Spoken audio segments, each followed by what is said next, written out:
Welcome, everybody, to episode 44 of PT Shop Talk. On today's episode, we talk about gait, running analysis, and some of our philosophies on treatment. And we finish up with our top 5 action movies from 1995 to 1999.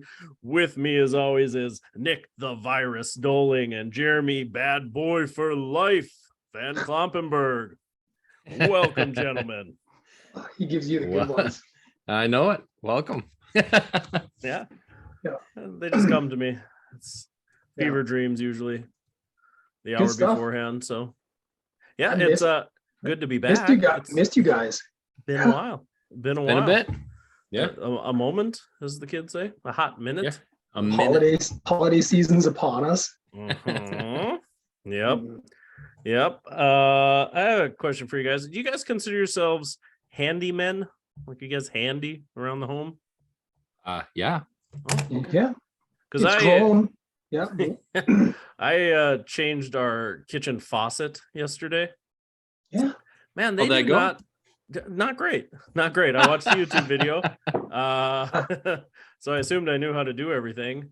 Yeah. That is not a lot of room under a sink for a full-grown man. No. It was tiny. Right. Jeremy, how do you do home projects like that? Yeah, it's unbelievable. It's tough. Well, I bought a basin wrench. They said I'd want one of those. So I went and got that. And in the video, they make it like, oh yeah, you just put that sucker up there. He'll have that brass nut thing off there in no time. That was bullshit. I had to watch like 3 videos on how to use a basin wrench, and then I still struggled with it. And then the ring didn't come off anything. So now I have copper pipes that I'm just physically bending back and forth to break because I have no way to cut them. You didn't get a thing. Really? You don't have a little pipe cutter? No. Why do you own a pipe cutter? What are you doing over there? I would say a pipe cutter for plumbing is much more valuable than a basin wrench. Well, Jeremy, I should have texted you before you get the little one. You just tighten it up and boop, boop, boop, boop, boop, just scores it. Yeah, easy money. How much plumbing are you doing over there? Was that like I used Michigan to do a lot more thing where they're like, you're gonna want to know how to use like copper pipe and stuff for drugs mostly? That's my side gig. Yeah. Harvesting copper. Okay.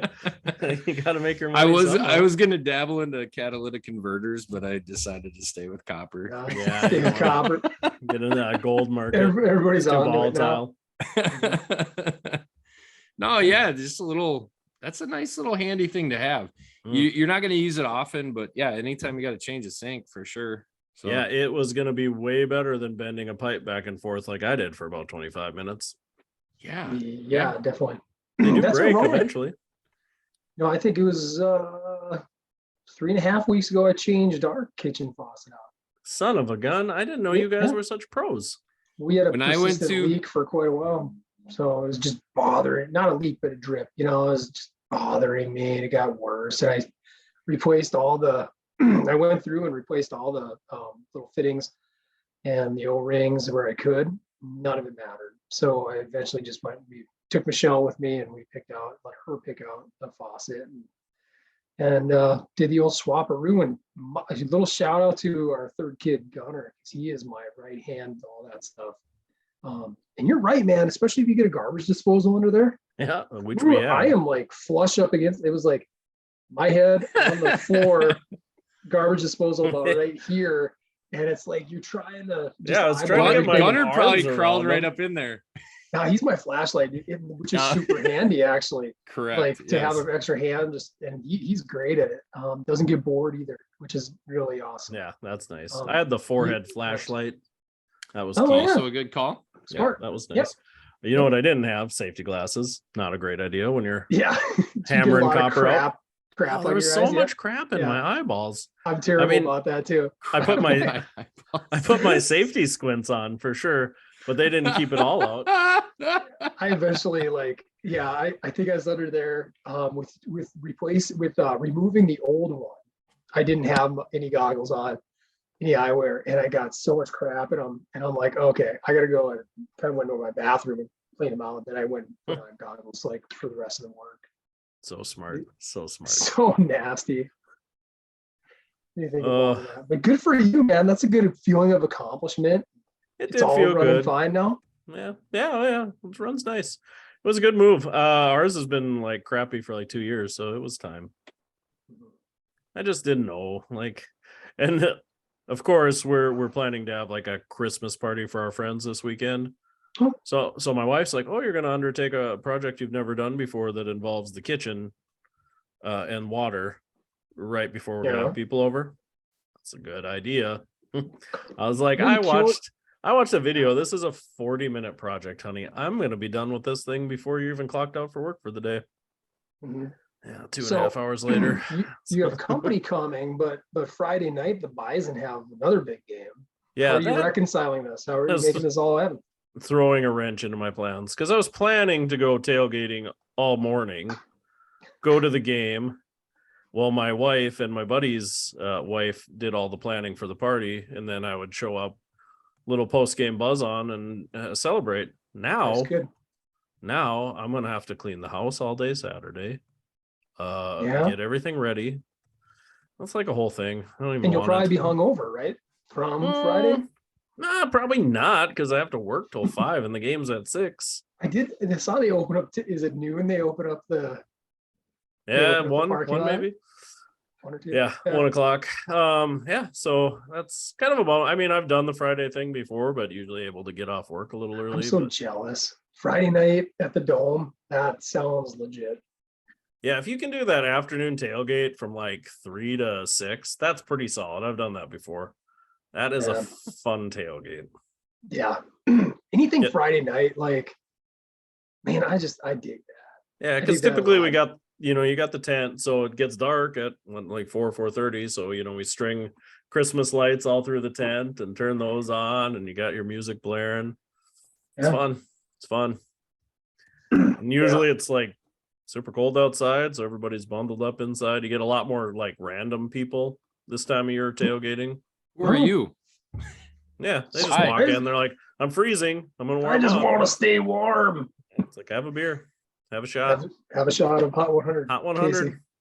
Yeah, that's I got to say that's the biggest concern of this whole thing is playoff tradition is we always drink a bottle of hot 100 before every game. Works. Still working.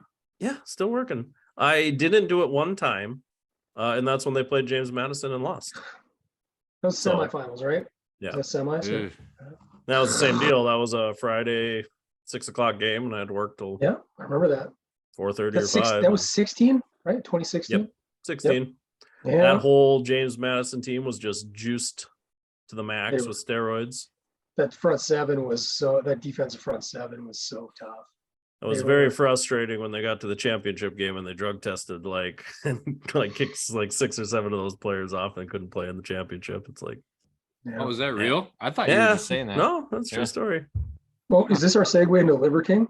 Yeah, I thought that was a good, nice. I was thinking the same thing. I was like, good time to talk Liver King.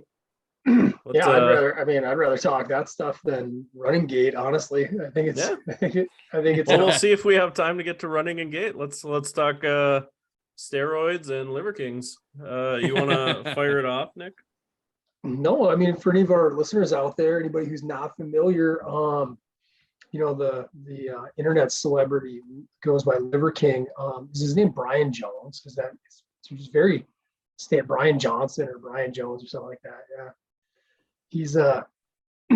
Yeah, he's he. There's a dude from Canada, Derek, who goes by More Plates, More Dates, and he's had a YouTube channel for years, and he kind of breaks down steroid use and different cycles that he presumes people to be on and everything like that. And the big news that hit the wave last week was that Derek kind of outed the Liver King with a whole documented email chain that he was sending to a bodybuilding coach about what stacks to be on, what he was already using, and then what advice this guy, could give him, for basically remaining as big as possible and as lean as possible at the same time. In the process, kind of admitting to using a lot of HGH. I think it was on $15,000 monthly on it. I know that one says 11, but I believe it's actually about 15K. Just an interesting thing because I'm like so many other people. I actually, when I ruptured my left quad, it was in August of 2021. I had surgery and I was laid up, and that You was the eating first liver? time. No, I wasn't. I didn't get on the ancestral tenants, but You just stuck with testicles. That's fair. yeah, yeah. But that was the first time he started showing up in like my feed, and I'm like, who is this guy, right? Bro And joke. what's this Yeah. all about? Well, it turns out he just started his channel then, and everything that he was doing, all this evidence that he has since admitted to now, he'd been seeking out this counsel, this advice in like May of 2021. All this was an effort to really promote his supplement line. And the interesting thing is, the guy was already in pretty awesome shape. He was pushing it to like a whole other level, I guess, because he felt it was what he needed in order to push his business. The video itself that More Plates, More Dates gets into really breaks down kind of his financial benefits of doing this and carrying on this persona, and how his supplement line had boomed into like $100 million annual revenue stream for him. And it's just remarkable to think, just based on his Instagram. Really a tale of the times as well. But throughout like the last, particularly the last 9 months, he'd been on the road show, hitting other podcasts, doing interview circuits, and just vehemently denying that he'd ever used it, that he ever touched these things. And he just, what was his, I can't remember what, he had some acronym for PED that, is like perform, execute, dominate. That's my PED, And take them every day, baby, every morning. It's all about eating this raw meat and, being healthy, working out and all that stuff. And, I don't know. It's an interesting, there's a lot to unpack in there. Before I go any further, what were your guys' thoughts when you saw it? How familiar were you with this guy before last week? Yeah, I know. I've followed him a little bit, not a huge follower, just because I think I got kind of put onto him when him and Rogan, or Rogan was kind of hammering on him for, saying, this guy's loaded up with steroids. That's when I first kind of knew who he was. And I guess, I don't know, looking at the guy, it's like, boy, at that time, it was hard to believe that was a natural body. Yeah. I work out. I don't look like that. So it was interesting. And then I didn't hear much about him after that. So it's kind of cool to get this, the More Plates, More Dates video, just to see all the interviews and realize how much money he's made off this stuff, and see all the vehement denials of steroids, like to the point where it's just almost comical how far he went to say he wasn't doing steroids. Yeah. It's like, oh man. And it's so weird now when you look back, and you get these emails back and forth, from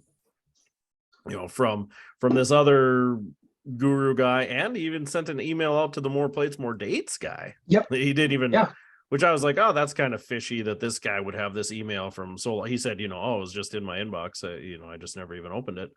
So I was like, well, that was interesting because he explained, because Derek actually, he's admitted he's used steroids. He cycled himself.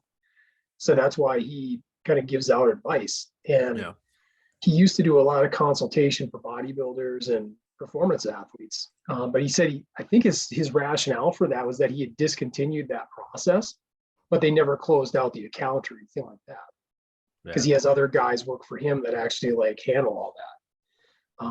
So that seemed like a little weird to me in some ways, that like discredited him a little bit. But then now, this guy's come out and admitted to it, so all that stuff was true. But it's like, it's crazy. You knew these emails were out there and you were still vehemently denying this. Just, I don't know if you thought you were too big to fail, or if you just were like, these guys won't out me. It's like, I thought the same thing. That's what gave me a little bit of doubt in the More Plates, More Dates video, was like, man, are these emails legit? Because if they were, why was he going around and doing this traveling roadshow, denying everywhere he possibly could, knowing that this evidence still exists? But apparently he thought he was above that, or he'd just be able to deny it away. Well, but they said he got, part of me wonders if he's like, all right, it's out. I'm going to deny this as long as possible because I've got 10 of the biggest podcasts in the world. They're talking about it. It's going to come out eventually, but until it does, I'm going to say I don't. People are going to have me on and say I do. And we'll just play it as long as we can. That's like, I don't know. Kind of the he has that one spot in there when he's talking about Rogan and he's like, man, I just I respect this guy and I can't even believe I'm that guy to Rogan, and the boom that gave him too. So I don't know. There's an interesting there's some interesting sociology to break out of this thing too, and it comes down to like the fact that I guess it comes down to that he denied it as much as he did. And that's where I guess that's where I see the issue, if he would have just came out like when they first were outing him and said, well, yeah, I have.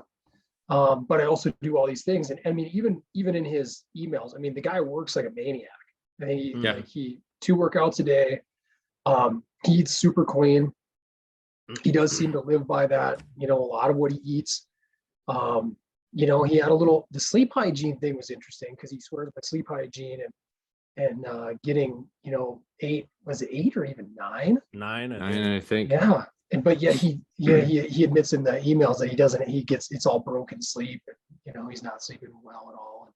So that, I mean, he's fabricating a little bit of it, but what's interesting to me too is like, the lying thing is where the big issue is, but a lot of what he was preaching, I look at that and I'm like, man, if he was able to positively influence a lot of people's lives, then, that's not a terrible thing either. And I think it's in how you like reconcile these things. And it'll be interesting seeing what happens with his whole, I don't know, social media presence, his supplement line, all that stuff, in these months and years to come, if it's going to, outlast this. I bet you'll have enough people that are like, yeah, I still want to look like that. We knew he was on steroids all the time.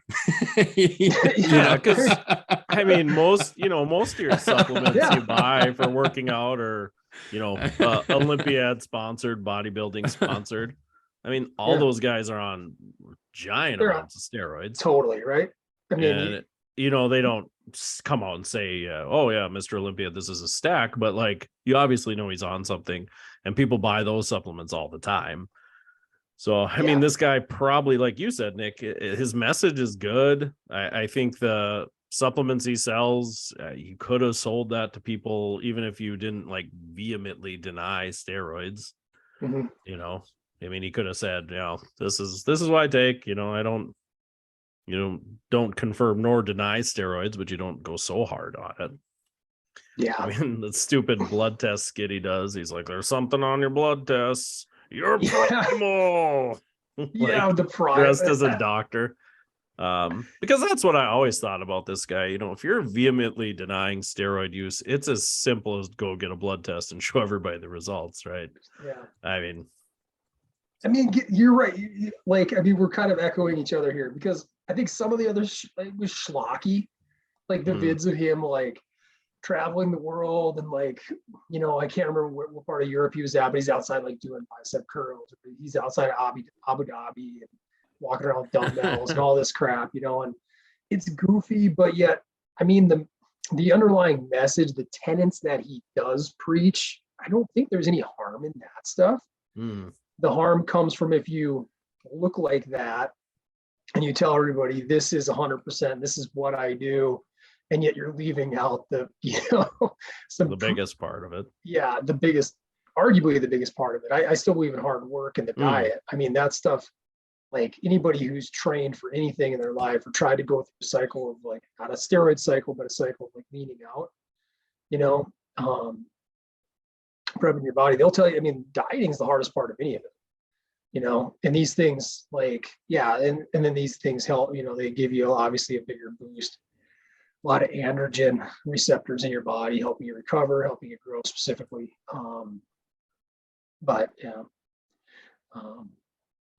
Interesting sign of the times, man. Do you see now Rogan came out and he's like demanding that The Rock takes a test? Well, Just I didn't gonna see go what, through did he everybody. demand it? He's like piggybacking. I just saw the headlines. It's like piggybacking off of the Liver King. He's like, there's no effing way that The Rock is looking like that at 50 years old. He needs to. Yeah. He needs to come clean. He needs to come clean. Yeah, all this. So, What It's like kind of like the interesting. Me Too of steroids. Yeah, good point. Good parallel. It's But like I'm now what- we're But now even we're gonna attack like, everybody. so okay, let me ask you guys this, because that's a great part of this conundrum. Like, and I mean, we can all say, like, I've never done steroids. I mean, honestly, like, I don't look like Liver King, right? I'm presuming, have No you guys ever done comment. No steroids? comment. You guys ever done steroids? You've done No. steroids? Oh No, no, I'm not done steroids. I thought you were saying no comment for that. No, Come- no. If you come see me in clean. real life, if I did steroids, they were the worst steroids in the world. So they didn't Because work. I know. Yeah, I would say the I'm- worst thing I probably ever did was like ephedrine when that was still legal over the counter. I miss ephedrine. Yeah, that was good You're stuff. talking like 20 some years ago, though. I Yeah. mean, that's or almost, I think 03 might have been banned. Yeah, but- and if I'm going to be honest, you can actually still get ephedrine as asthma medicine, and I've used that before when I was really trying to lose weight. It does work still, and you can still get it. You just Yeah, got to go that's- through different means, but that old that's not ECA good medical stack. advice. Don't do that, anybody. No, we're not giving medical advice here. But where I'm going with the steroid thing, and it ties to the Rock, because we're all. I respect you guys. I respect your thoughts, your intellect. You know where you come from. Your life experience. So, in my opinion, it's just my opinion. I'm pretty sure the Rock's probably on something, right? I'm pretty does sure that- all those Marvel guys Yeah, are Chris on Hemsworth. something. Oh my God, he's been another guy who they're like, how do you get that way for ever bigger, ever leaner for Thor? Well, you even Um, see guys like even like Paul Rudd, Robert Downey. I mean, they don't have amazing bodies, but they have those bodies in 3 months. Yeah. And it's all just because they got a trainer, right? Yeah. Well, like, but how about this? yeah, you can't work. You can work out hard, but you can't recover like that. Yeah. At those But you ages. can when you're worth $100 million. They're not going to work, right? That is their job, right? Yeah. And you can hire a chef to make the perfect meals. You don't have to prep that. Yeah. It's just like eat this at this time, take this supplement at this time, work out at this time. Like it's just tailored to them. Again, and I don't disagree with you. I don't either, but I do still think there's something extra for those guys. Yeah. There's a lot of people who've been in that industry that say it's like the dirty secret, right? Yeah, I mean, don't get me wrong. Like when Chris Pratt did the Guardians for the Galaxy thing and he lost quite a bit of weight to play Star-Lord, I believe he probably could have done that with diet and a trainer because he was a big guy to start with. And he didn't look like he looked good. He looked healthy. He looked like a healthy human being. Yeah. But that's different from like the most recent iteration of Hemsworth for Thor. Yeah. It was like 6% body fat. He was like 245 when he and it's to whichever one he got. It was Casey said 30 pounds, right? Or when he's always like, I walk around at 205. And it's like boom, just like that. When you're already lean and you're already very muscular, and just like that, 35 pounds, pure rip, it ain't just, and he's been another one point out there, like it ain't just kettlebell swings that he's doing on his like I believe you can put on 35 pounds of dirty weight, in 3 months. I believe that, but like you said, maintaining 6% body fat and putting on 100% muscle, no matter how hard you work out, you have to recover. And I think that's the difference that these steroid and GH stacks are. It really helps. Yeah. The GH especially. Yeah.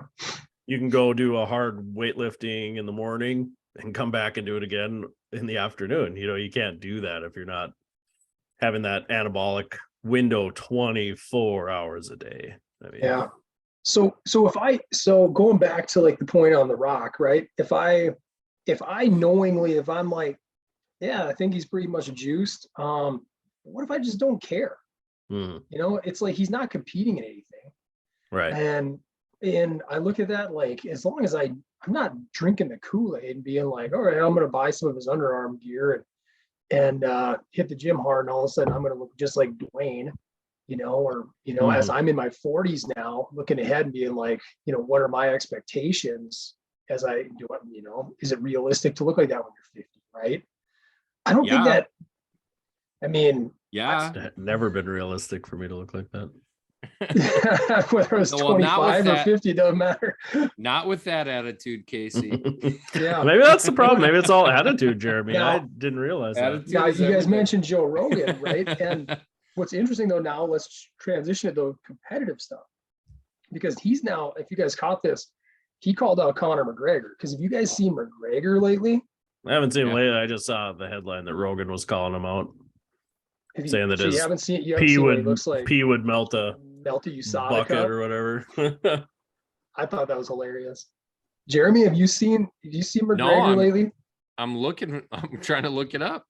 He is swole. And the interesting thing is, and again, it's just looks, but none of these are quite, you got to scroll down a little bit. Big there. Back when he was like 145, there you go, right there. That one there guys saying he's walking around like over 200 pounds right now. And he's huge. So, and he has been outside, which is interesting, because I think McGregor himself had a post. Look at his legs now. Click on that one right there, Case. That's the one I've seen this one draw a lot of attention on the internet, where it has him at those different weight classes. And he was really emaciated when he cut to 145. That's very unhealthy in a very different way. Look at his legs. Yeah. Look at just the comparison. His forehead. Yep. He looks like a different human almost, like in the face. Now some of it's missing the beard and all that, but and then he decides to go back to the other point, that he decides to call out Rogan back and be like, well, Joe's on roids, look at this guy, and his piss would burn through his pants or something like that. And it's just an interesting commentary again on our times, that McGregor's going to call out like this YouTube guy who's just in good shape, whether he uses roids or not. He's not using them to compete. But what McGregor said last week or 2 weeks ago is that he has been out of the USADA testing protocol for like the last year, but he'll be re-entering it come February or March, so that in preparation to returning the octagon next year. So a lot of guys are like, holy crap, that's super unfair that you've been able to, pull yourself out of the testing, then jump back in whenever you want, whenever your cycle's done, and you get them out of your system, so to speak, so you can pass the test. Yeah. Yeah, I always thought that would be interesting too. Like you deal with Olympic athletes and things like that. You're competing year round, but a lot of those Olympic athletes really focus on the Olympics. Like, man, you definitely would have like a 2.5 year window where you really could choose just to train for the Olympics, not compete, and get pretty big on steroids. I'm not a chemist. I don't know how long this stuff stays in your body, but I assume, a couple months and you'd be out of it probably.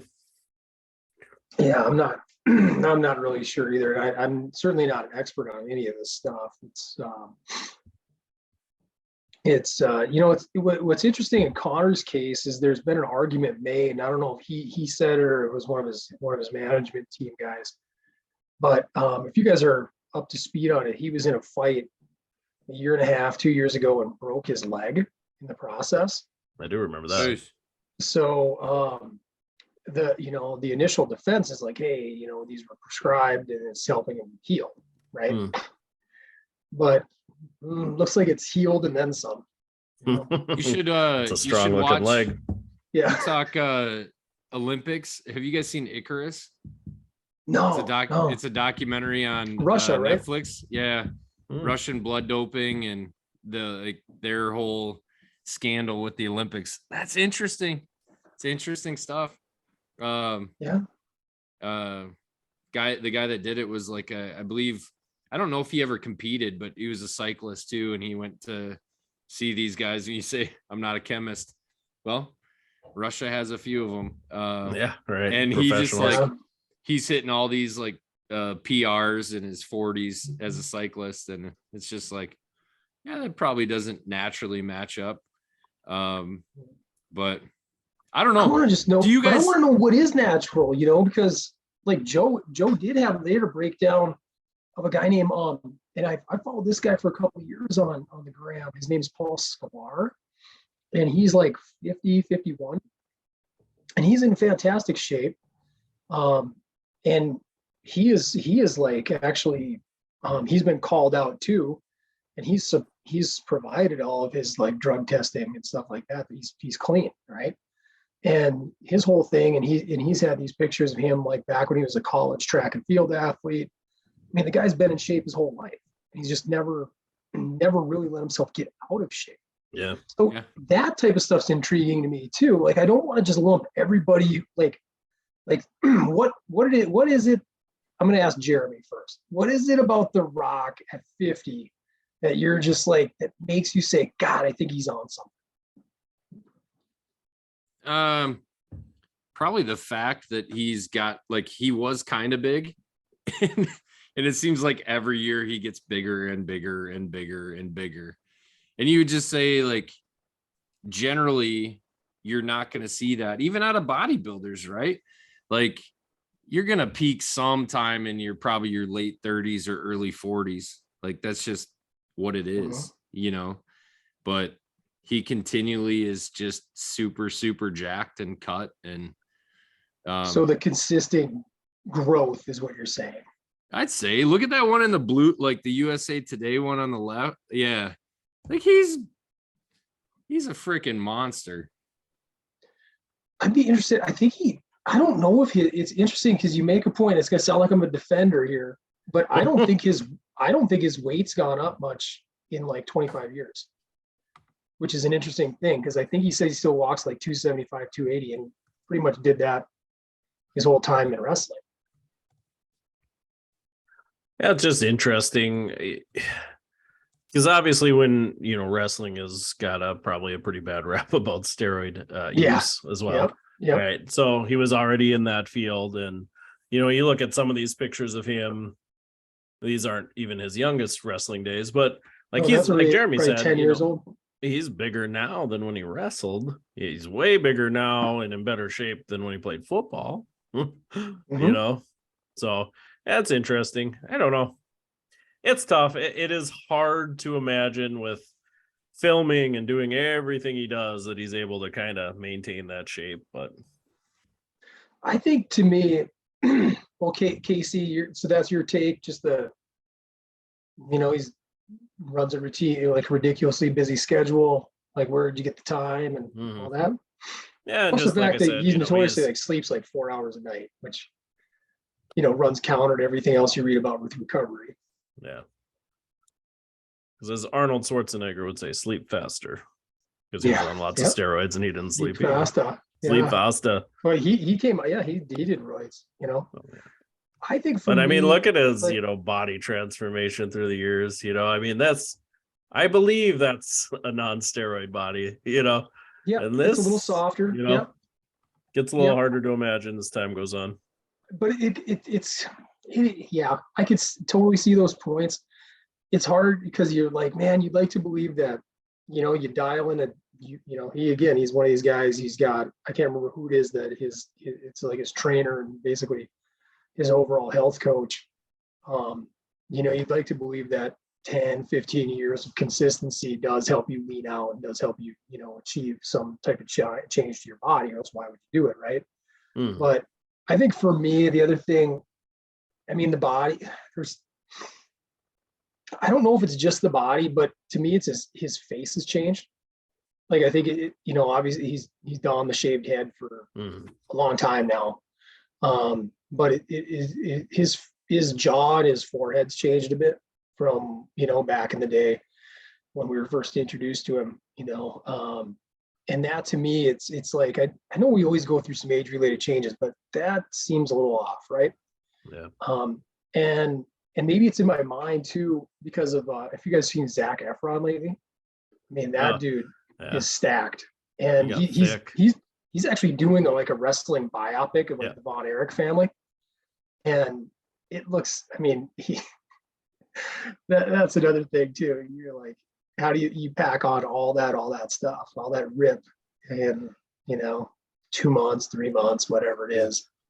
Yeah, like Jeremy said, it's hard to add forehead. That's always interesting.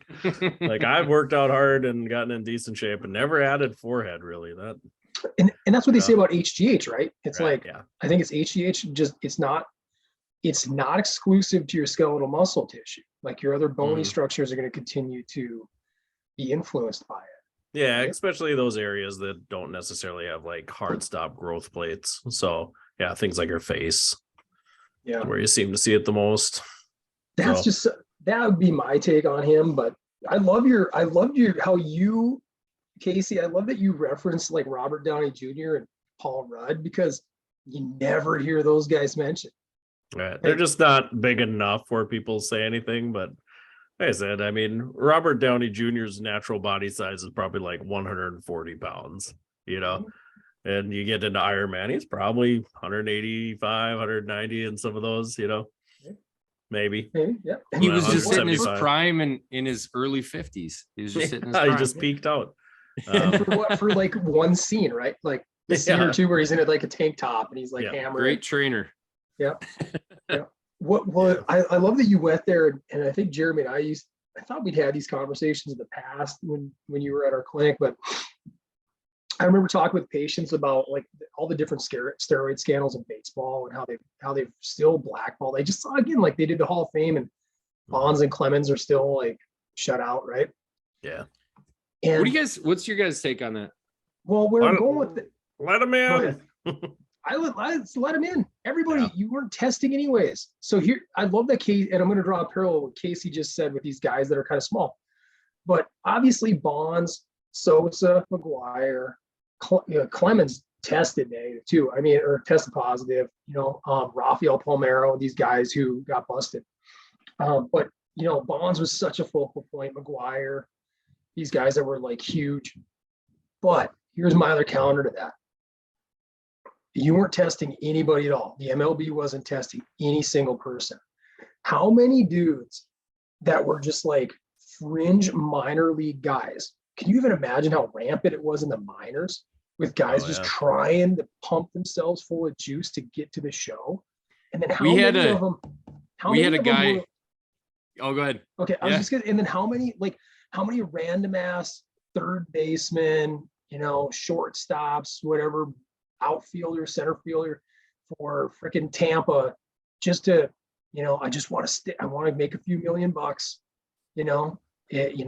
without the juice. Maybe they, maybe they're only hitting 14, 14 dingers, but if they're not on it, they're not hitting a single one. You know what I mean?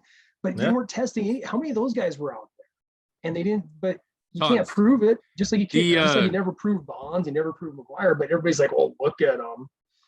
Just had the same conversation with the guy. He knows this guy that came up through the MLB, and we had this conversation because Pete Rose, and I said just this week, I said, like, it wasn't that Bonds was like barely getting the ball over the wall, right? It was like the difference of hitting it like 440 or hitting it out of the park. Dude was sent it into the bay. He was bombing, right? And he's like, well, this guy, I know that, he was a solid player in the MLB too. And he's like, he figured it was like, and it was rampant, he said, and he figured it was worth a level. If you were a AAA ball player, it would be something that would get you in the major leagues. If you were like pretty good player, might be that thing that gets you to be an all-star. Yeah. If you're that all-star, it might be that thing that puts you in a Hall of Fame conversation. Like, yeah, I mean, everybody's finely tuned at that level, right? The littlest thing makes such a big difference. Yeah, yeah, absolutely. But it's like Bonds' skill as a hitter is freaking unmatched. Yeah, he had that when he was a Pittsburgh Pirate. Yeah, I mean, unmatched. Yeah. So it's like at some point I'm like, I almost wouldn't even care. I'd say make it all legal. Here are the health, benefits, or not benefits, but risks. But if you want to do it, go for it. Everything's legal. We'll push human performance to the highest level.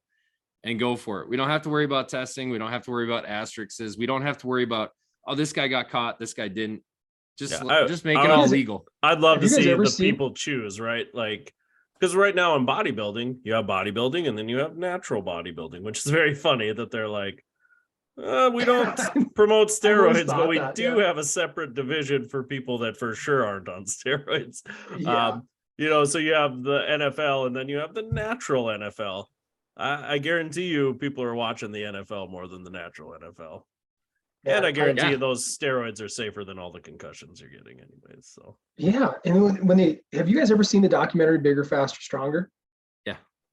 That's a good one. And I think Chris Bell he's working on a follow-up to it now. Okay. Which I'll be very excited to see. And that came out in 2008, Casey. Really cool documentary. Really hits home with our whole generation because he he's a little bit older, but still grew up in the 80s and idolized like Arnold Schwarzenegger and Sly Stallone and all these pro wrestlers. And it really allowed, what I really respected about it is that it takes that very objective approach to it. Like let people make a decision on it, let the research really come out, and how a lot of the history behind it has been driven more by more emotions than actual like true legit research on the stuff. It's super intriguing, and it makes you think about one of the things it positions is that you got the NFL, so you got, they have their own testing policy, right? But as long as there's a testing policy, there's going to be people who figure their way around it. Yeah, always. And figure ways to cheat it, and this came out way before Lance was outed, and totally stripped of everything that he'd accomplished back, in the early 2000s. So, I don't know, which is cycling itself. Like Lance, people couldn't wait to tear that guy down because he was like, just so anybody who's listening that can remember Lance, that's the Liver King thing all over again, right? Mm-hmm. He denied and denied and denied forever. And then finally enough evidence was out and it's like, okay, I did it. Sorry. Yeah. And you wonder too, if it was the denials that did him in worse. Maybe that's the cautionary tale to tell kids too.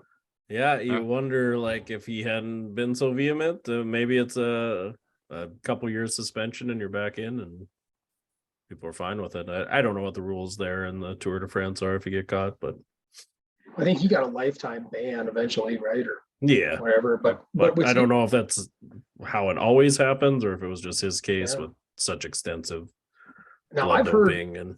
I've heard this. I think we need to produce, but I've heard that the majority of people who won the Tour de France, that it was like that's rampant. American for the France. That a lot of them had been doping on something, Yeah. I mean, you're going to try to find every advantage you can. And you see it too. Like sometimes you just don't know what you're putting in your body. I do believe that does happen sometimes. You see it with these college athletes. I bet I have to say I've probably taken some pre-workouts and things like that probably had stuff in it that was not labeled. You just sometimes you tell some of those companies proprietary put stuff in there. blend. Yeah. Like I think there is some truth to that. I think like I said, I follow UFC a lot. I think we've said I don't even follow it much anymore, but for a long time I was a big follower of it. Especially like pre-USADA and then during the heavy, existence of that, which popped so many people. That sport has tons of people who fail, when they get a 1-year ban, 2-year ban, all these things. Then they come back. There's been incredibly few people who've been able to prove the tainted supplement argument. That's interesting because so many of those supplements now have like the NSF logo on them and they have to prove like what's in them now. It's not as deregulated as it was like 15 years ago. And I don't think anybody, which is a good thing, failing like testosterone tests because of it. I think it was more stimulants. You're right. The diuretics. Diuretics and amphetamines, things like that. It was pretty common to sneak that stuff into your lower grade supplements just because people said, "Oh, I feel great on these." Yeah, you should. Speed. So So people say one of the dirtiest secrets, you know, the NFL used to really hold up. Like, it doesn't seem like they do it as much anymore, but remember how we were growing up and there'd be these eras of football and they talk about like steel curtain, right? mm, And they say one of the dirtiest secrets was that steroids and amphetamines were rampant in that Pittsburgh locker room in the 70s. That's a cool article I read, God, a long time ago. It's like improvable now. It's all just anecdotal stuff yeah, right. that Stories. former players have shared. But they would say things like there'd be a dish of amphetamines in the locker room, and guys would just walk by, grab a couple, pop them before practice, pop them before games. You know, and syringes in everybody's locker. Man, Yeah, different world. Yeah. Yeah, and that said, I wouldn't be against taking steroids like as I got older just to maintain what I have to. You know, I'm not planning on it, but you know, there's a lot of places low in town T. now here, you know, that's like limitless mail. I mean, that's what they do. That's what they Well, yeah, you they give listen you to peptides and whatever you want, man. well, we've joked about listen to other pods, listen to ESPN radio on XM. It's like, you know, Nugenics is everywhere and you suffer from low T, you know. But I mean, these clinics in town, like Limitless Layout, I mean, that's truly steroids. I mean, that's just Like they're anabolic prescribing it, steroids. right? Correct. Yep. Yeah, I know they've really Prescribed by a grown. That doctor market's and- taken off. Yeah. You know, I don't know what level you have to have in your blood test to qualify for that stuff, but you know, it's not just the anabolics, it's a lot of peptide therapy. That's big. I don't know Yeah, heard about what the that. legality of that stuff is. I don't know if a person really needs to have a doctor prescribe you peptides, but even know if that stuff works. I don't know the science behind that. How much bigger could we expect Jeremy to grow if he were to be pumped up? Andre the Giant, man. You could put a lot of beef on that frame, I think. Andre the You Giant. missed your calling. Yeah, basketball, schmasketball. You should have been juicing. Could have been I need to get to like squared circle. 295 with 6% body fat would be, let's go. 295. I feel like you could get over 300, Jeremy, if you really pushed it. Yeah. Oh, I'm look into it. What are you walking in now, I'm big man? feeling a little about 260. I'm feeling a little fatigued, so I might see if I have low T. Yeah, right. Like it's like those commercials. I used to say that to Rooney when we would. He'd always have the old school like. Remember the original like satellite radios? Yep. Portable. Like, oh yeah. You have that in the camper when we viewed Smoke Fest, and you just listen to ESPN. Like it was usually like preseason NFL football, and every ad was like, you know, are you not as aroused as you used to be? We're like, well, yes, you know, are you more tired than you used to be? You're like, oh, I am a little fatigued. Yeah. Are you? And they frame it like, do you not feel as frisky as you did when you were 25? You're like, well, obviously, you know, and it's like, right. Oh, you might suffer from low T. Have you gained a little weight? I have, Yeah. actually. Thank you. Yeah. Does seem like these cheeseburgers stick around a little longer than they used to. Like, all right, well, you know, get your free bottle. Text tell me more. 4424 to, you know, whatever. And do you think like a guy like The Rock, you talk about him at 50, like is the perception different if he goes, yeah, I take D-ball or whatever prescribed by my doctor because I'm 50, brings my levels up to normal. Is that different than interesting if he was like, oh yeah, my personal trainer gives me steroids, shoots me up before I work out? Like, is there a difference? You know what? This is the crazy thing is like oh man, this is gonna get off the rails. Let it go. When we first moved out here, marijuana was on the ballot for recreational use, and that was like everybody wanted to talk about it in the clinic, right? Yep. And you know, it's like so many people are like, no, our society's gonna crumble. The da da da da da, and then you look in their chart and they've been on opiates for 30 years. Oxy, but it was prescribed. So it's like kind of that same thing where you're like, oh, this one's not legal. This one's legal, so it's okay. The doctor said it's okay. And it's just like, it's a weird sort of ethical debate, you know, where it just like goes back and forth where you're like, no way, this is bad. It's percent, but how much of it's perception, right? 100%. Anything can be misused. I mean, Yeah. you look at the interesting thing with steroids that became like in that bigger, stronger, faster really posits, whatever you say, posits, is that Never heard that word. you know, they're trying to play like the reason why they came down hard, the reason why Congress got involved and came down hard on baseball is because, you know, because of the message it sends to kids, right? Yeah. And, you know, our kid's going to be, you know, does every kid want that edge now, you know, as they're growing up to do it, which is, I do think that's probably a fair argument. You know, to Casey's point, we talk about The Rock. I mean, you know, who did come out a long time ago, who got busted and basically came out with Sly Stallone. Yeah. And Sly's what is he now? 75? Yeah. And he's still huge. So he's shredded. It's like his latest Amazon movie, like he's still big, big as all get out.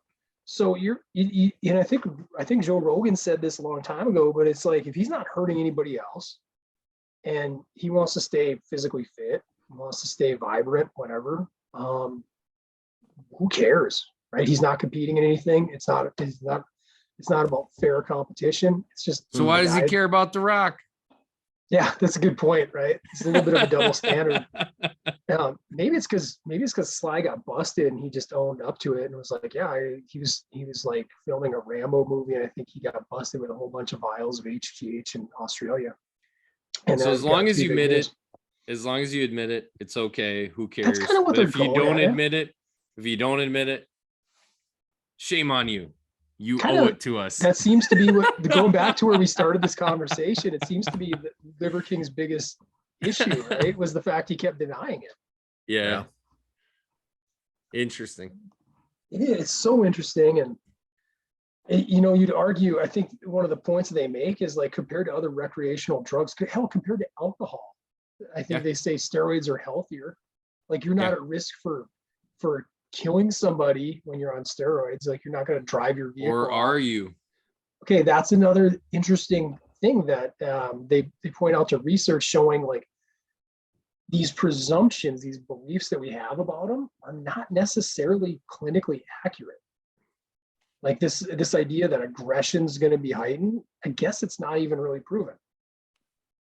Yeah, I think it all comes down to I've known people that have done steroids, different cycles, and they'll say that aggression thing can be true, but it depends on what you're on too. And you know, that's why one of those things where, again, if you make it legal or more accessible to people, like, can you be tested and know that you're taking the right amount?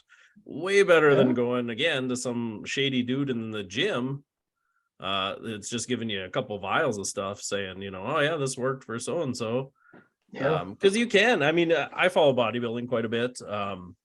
And I mean, there are a lot of dudes dying young in bodybuilding, no doubt about it. And influencers that are in that world too, dying young. I mean, in their 30s and 40s, you're seeing it every couple months. It seems like one of those guys goes down. But those guys are doing huge amounts of insulin, HGH. They're playing with a lot of stuff, a lot of cocktails, a lot of diuretics, a lot of amphetamines. You know, I mean, they're just pushing their bodies to the absolute limit, you know. But like you said, you look at guys like Schwarzenegger or even the early 90s guys like Dorian Yates, just mass monsters of their time. They're 70, 75 now, and they look fine. They're doing okay. Yeah. I mean, Dorian gets around well great. Too. Yeah. He's like a yoga master now. The only guy that like really makes you super sad is if you guys follow Ronnie Coleman. Yeah. You know, when his body's completely broken. Shot. I mean, he like new knees, new hips, multiple spine surgeries. I mean, just I don't know if I 100% accredit that to drugs as much as just poor training methods for him. Correct. Yeah, a little bit of maybe both. Like I think they feed into each other, right? It was all in the vein of getting to be the greatest Mr. Olympia of all time, as a lot of people view him as. But yeah, there was no need to put 2,000 pounds on a leg press. And oh my god, you know, and it's crazy because he was doing that stuff, you know, before internet stuff, it's like people Yeah. recording this stuff with Muscle and cameras fitness, and man. skins, you know that those videos of him like the yeah buddy and him like ain't nothing but a peanut. He's got like, I remember just a couple of years ago he had a message coming out and he was like, why he has to walk with like Wastran crutches now. Yeah. It's just sad, right? Mhm. And he's talking about how, does he have any regrets? And he's like, yeah, I have one regret. He's like, in that video where I'm squatting 800 pounds and I did 2 reps, I know I could have did 4. Yeah. And Yeah, I mean, it's he's like, got, what almost a version of like, he does body dysmorphia or something. I mean, there's a little mental something going on with there. Because, there was, Every I remember one the of those video guys of him after like having a spinal fusion, and he's in the hospital bed curling like 80-pound dumbbells. He's like, we're going to be walking soon, baby. It's Yeah. like, God, man, it was like surgery that Different. morning, But okay, and then who was his biggest competition? It was Jay Cutler. Jay Mhm. Cutler. Different Jay Cutler. Yeah, Not that smoking Jay. Jay. No. But that Jay Cutler looks great now. Interesting. So Both those Jay Cutlers took lots of insulin. Yes. Fun fact. Yes, For different that's reasons. true. Again, But if you football see Jay Cutler was appropriate because it was doctor prescribed. yeah, true diagnosed issue. Sorry, But Nick, if that you was a look terrible at aside. Mr. Olympia Jay Cutler, I think nowadays he still looks tremendous. Mhm. So it's very interesting to see how some guys just completely fall apart too, and what leads to that, and it's a combination of multiple factors and things like that. It's like I guess if you can still maintain some of that stuff too through life, who knows what's possible? I don't know. 5'9", 290 was his off season weight. Jay Cutler, 5'9", yeah. He Gee, competed at 260. 5'9", 260. That's a tank. The big boy. that And is you're just trying to get to 290. Look at you at your Yeah. height. See, you could Well, easily I'm a be foot- 360. I'm a foot taller than him. Yeah. Mhm. Yep. Body Yeah. surface area. You got a long ways to go. If Jeremy. I can get on a little BSN, little NO explodes from cent to 6, I think I'm gonna be there. Yeah. That's all he took. Oh, yeah, that's true. That was it. That's all Ronnie took. Is that? No, was the- Jay Cutler was a big BSN guy. Well, Ronnie was right away. Was Ronnie he? had he was in those early promos. I remember had the original not Celtec, Cellmass Yeah. was their creatine product, and it was like him curling it was like curling 80s, 90s, and the old hexagon metal ones, Yeah. Still picture it, the old shiny silver label that they had on the red tub. Oh, yeah. Good times. Yeah, what a good topic. Thank you guys for entertaining me on this one. No, I that's think it's good. very intriguing, and I like the idea of covering some topical things that are kind of on the periphery of like sports medicine, performance, stuff like that. Yeah, I think Getting your guys' take on it. Yeah, wellness. I think it all falls into that wellness realm. Yeah. I think it's really interesting. I think it's almost to the point where we had such a good conversation, we might have to save running for another time. I do think we need to. Yeah. Which there's going to be a lot more to unpack there, and I don't think I'll be honest, I didn't give it the focused attention it needed early on to jot good notes, but Yeah, I think we'd be all right pushing that back a little bit because I don't want to rush through that in 30 minutes and put on. Correct. Yeah. One point I'd like to kind of run across you guys though, and I've talked about this with patients, and Jeremy, you maybe heard me talk about this too, but I do think we've seen a sociological, cultural shift as different generations have aged, and I do think there's more of an awareness of like as those guys that were like the baby boomers that kind of had a little bit of knowledge of taking care of their bodies, and then Gen X too. I do think we're seeing maybe a healthier older population in some of like subsects of it, Mm-hmm. which is interesting to see because they're showing now like, United States has like the highest obesity rate of any, really developed country. And we're considered like the unhealthiest developed country in the world. When you look at prescription medications and you look at obesity rates and the average diet. So, I mean, it's like, which one do you want? Like, I don't know.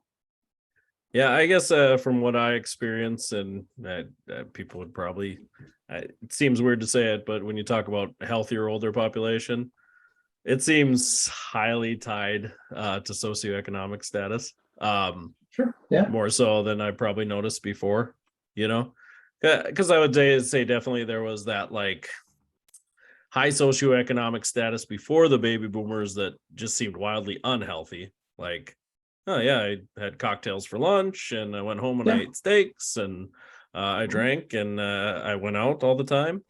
You know, where now you see it seems like the higher socioeconomic folks that I'm seeing in their 55, 65 range. It's the gym and the eat healthy. And I hate to say it because I just don't get that quite as much from maybe lower socioeconomic status. And I wonder, is it upbringing? Is it education level? Because those I like two that. are I think it's semi tied together, you I know? think the education piece is big because we are learning a lot. I mean, that's a benefit. I mean, we always have a weakness in looking back on times and being like, oh, it was almost so much better then, and we're in these shitty times now. But we've learned a lot, Mhm. and things keep evolving as far as knowledge. Because I'm still old enough to remember. Did you guys grow up with any semblance of the four food groups, Uh, yeah, or were you like guys entirely food pyramid guys? oh, it was the food pyramid must have came out like I was probably like second grade maybe when the food Okay. pyramid came out.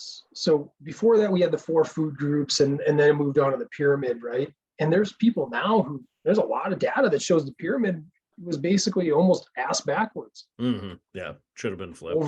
overly carbo loaded. I mean, it's really incredible. Yeah, like 11 servings of carbs a day they wanted you to have, you know, breads and grains or whatever. Yeah. I mean, it's so I think you're right. I think the education though is a bigger piece. People who can stay abreast of it and have, I guess, have opportunity to do that. So maybe that's the economic piece and the socioeconomic, you know, effect of it. Yeah, I Jeremy, do. Oh, go ahead. Jeremy, what say you? Yeah, it's challenging because I think we have learned a lot, but then you'd hope that shows up in obesity rate, right? Because then I do agree socioeconomic plays like a piece into it, but I believe there's also some habitual stuff too, because Yeah.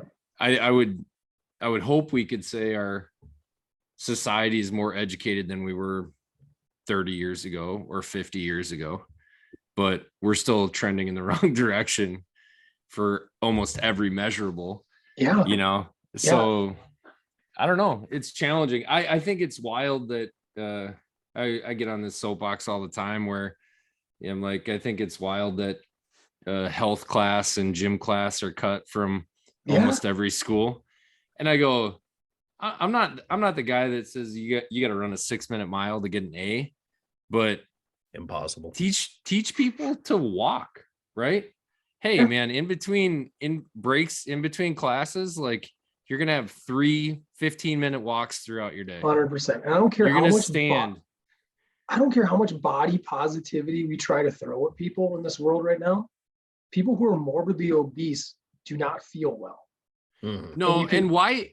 But why do we try to change it when we're 30? Right? We try to change it with healthcare policy when we're when we're already adults and set in our ways, like, but we don't try to change it through education, or at least we haven't seemed to do it very effectively.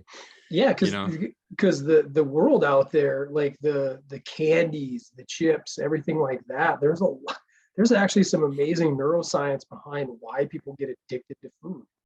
You know, it's really same reason they get addicted to drugs. Yeah, a lot of the same pathways. Quick dopamine hit. You know, dopamine's like the main thing, right? You can get it from drugs, you can get it from food, you can get it from sex, you can get it from the internet. Yeah. You know, you can get it from social media. It's such a powerful hormone.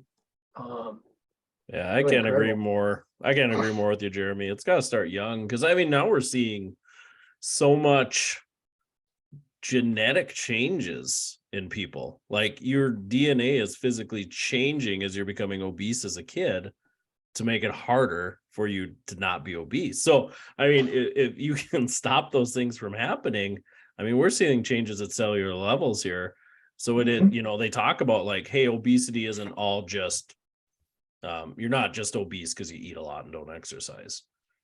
Maybe not now, because it's anybody that is overweight and has tried to lose weight, it is hard. But maybe if we hadn't got to that point, it would never have been that hard. So just interesting, because I do believe 100% that it starts young.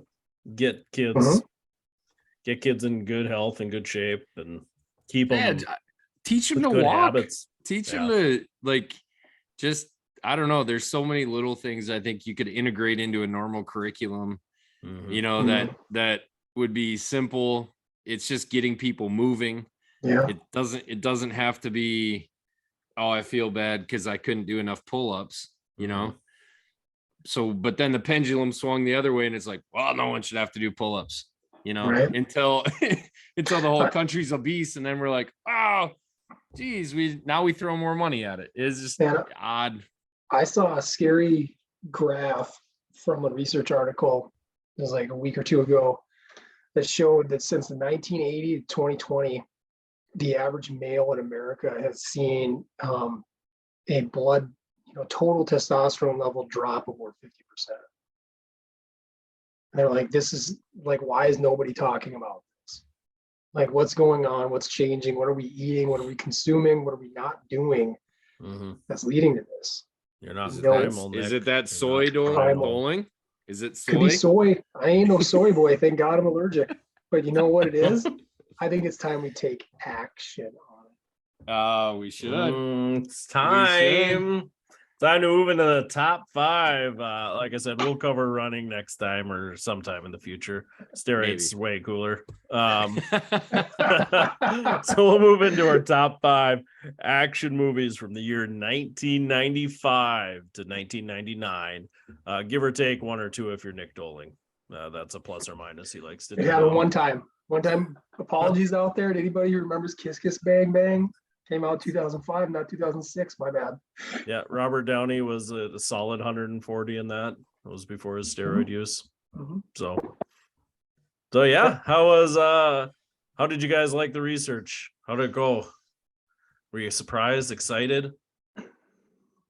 We could talk about it at the end. Do you think the end of the 90s was better than the beginning of the 90s? No. I mean, there was at first I didn't think I'd get much out of it, but I had a pretty decent list going, pretty decent short list. Yeah, I thought I had a solid list as well. Good movies on there. Movies I enjoyed. And a little variety too, like very few pure action. It's usually an action, something hybrid. Yeah, I did notice that big shift from when we talked about action movies growing up to then this list. It was like, man, action movies growing up was like Firestorm from start to finish. And these were, like you said, scenes of action mixed with, whether it's sci-fi or comedy or a heist or anything, there had to be some driving force besides I dropped you in the middle of a bunch of people and you just kill them. So well, Commando's not a bad movie though. No, he kidnapped his daughter and he had to get her back. Who wants to? Jeremy, how about you? How was your list? Yeah. I'm with you guys on the combos. Feel strong, yeah. No, you guys will laugh at my list. I don't know that I really have anything that's like that is pure action on there. They're all like they're all things I'd maybe have to fight that they're action. I dropped some movies off of my list because I was like, I don't think they're action enough to be on my list. So. Yeah, same. Yeah. Some good movies. I mean, some good movies. But I look at I'll use Heat for example. Heat's a great movie, but it's 3 hours long with probably like 3 great action sequences in it, but that's about it. Haven't seen it. Yeah, I thought definitely. I think for the most part, my list is pretty action oriented, except for I don't know, maybe one. So, who wants to fire it off? Let's kick it. Jerry, you want to start with your crappy list that you're warning us about? I believe in you. I appreciate it too. I'm just saying it's his list, not mine. My number 1 or number 5, excuse me. It's been so long. First one, how to do first this, one on the list. Number 5. There you go. Came in 1998. This is definitely a combo movie. It had a 7.0 on Ooh. IMDb. Oh. Yeah. It's a good movie. So the amazing actors Chris Tucker and Jackie Chan came together for Rush Hour. So this might be the only good movie Chris Tucker has ever been in.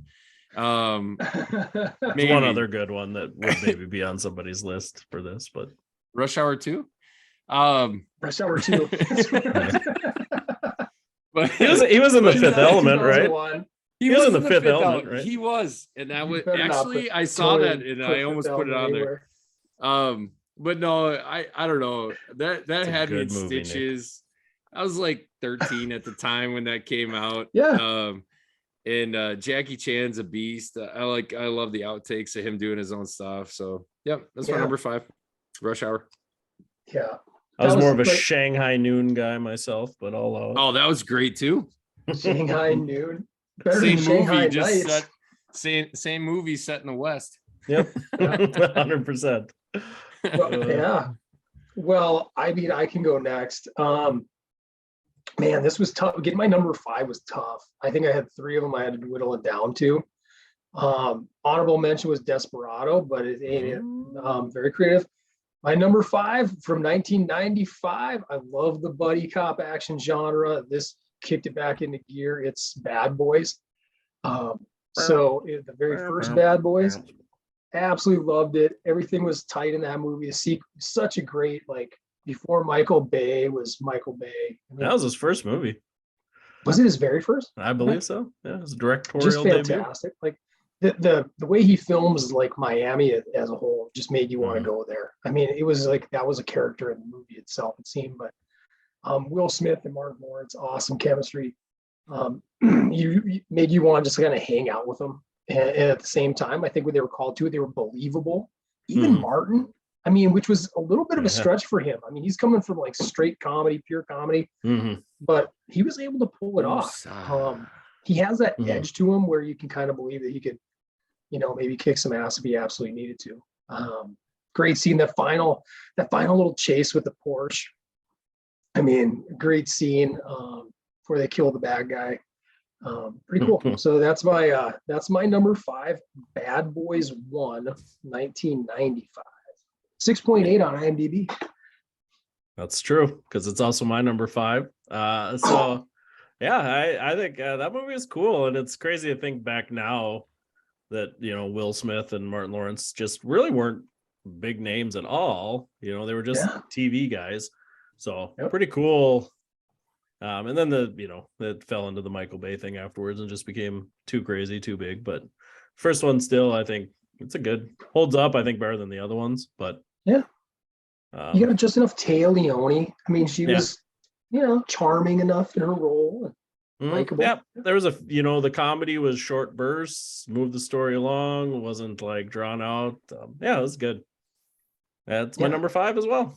Bad Boys. Awesome. I love being on the same page. Sherry. Barry, what do you got for number 4?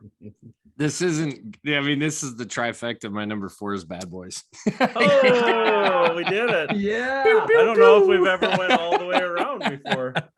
That's solid. Oh, so we all know it's good, but not the tippy top good.